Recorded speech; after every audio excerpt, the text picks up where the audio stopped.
नमस्कार साथियों, आज हाजिर हूँ एक रचना लेकर, हार किसकी और जीत किसकी।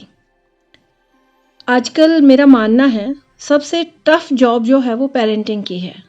बच्चों को क्या सिखाएं, क्या ना सिखाएं और कितना भी सिखाएं, अंत में कभी न कभी कहीं न कहीं सुनने में आ जाता है कि क्या माता पिता ने यही सिखाया है या ये भी नहीं सिखाया। इसी भाव को लेते हुए मैंने एक रचना लिखी और बाकी आप डिसाइड कीजिएगा कि हार किसकी और जीत किसकी।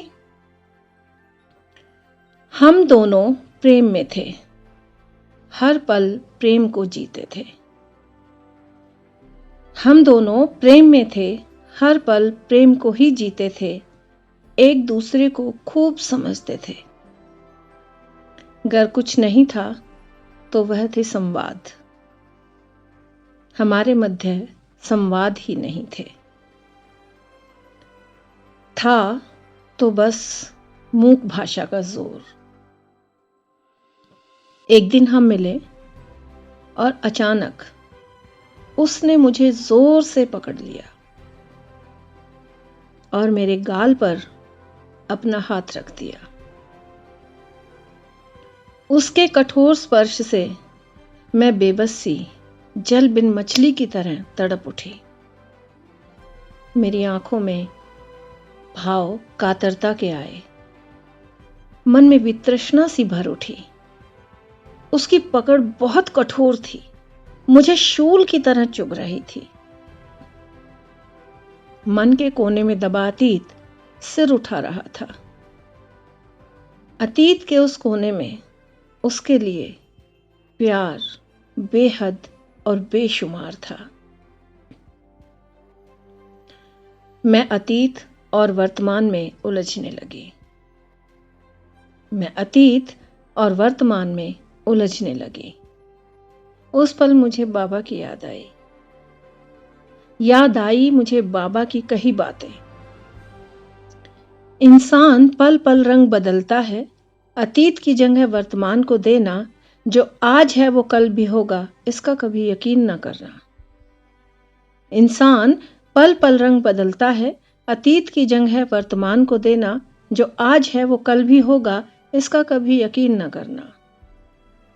बस एक क्षण में ही अतीत के कोमल प्रेम पर वर्तमान का कठोर स्पर्श हावी हो गया। बस एक क्षण में ही अतीत के कोमल प्रेम पर वर्तमान का कठोर स्पर्श हावी हो गया। मेरी आंखों की कातरता उड़नछू हो गई। नशीली आंखों में विद्रोह उभर आया। वो बहुत चतुर था। मेरे मन को मेरी आंखों से पढ़ लिया। जैसे ही उसने मेरी आंखों को पढ़ा, उसकी पकड़ ढीली होने लगी। धीरे धीरे उसकी पलकें झुकने लगी। उसके लब बुदबुदा उठे। सॉरी, मुझे संयम रखना चाहिए था। सॉरी, मुझे खुद पर संयम रखना चाहिए था। तुम मेरा प्रेम हो। प्रेम को जबरन नहीं पाया जाता। प्रेम को मुक्त रखा जाता है, उसे बांधा भी नहीं जाता। मैं धीरे धीरे सहज होने लगी। मैं धीरे धीरे सहज होने लगी। मुझे फक्र हो रहा था खुद पर, अपने विश्वास पर और बाबा की सीख पर। आज एक बार फिर जीत प्रेम की ही हुई। आज एक बार फिर जीत प्रेम की ही हुई। फिर से जीती मेरी खामोशी, जो आंखों से मुखर हुई। फिर से जीती मेरी खामोशी, जो आंखों से मुखर हुई। विनय, दिल से बस यूं ही जुड़े रहिएगा, साथ बने रहिएगा। इसी तरह से विभिन्न विषयों पर मैं अपने मन के विचार आपके सामने लाती रहूंगी।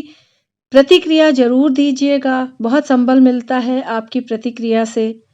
रचना कैसी लगी बताइएगा, और मैंने जो कहा आप उससे कितना सहमत हैं ये तो जरूर ही बताइएगा। बहुत बहुत धन्यवाद। आप हैं तो मेरा संबल है, और उस संबल से ही ये चैनल चल रहा है। धन्यवाद।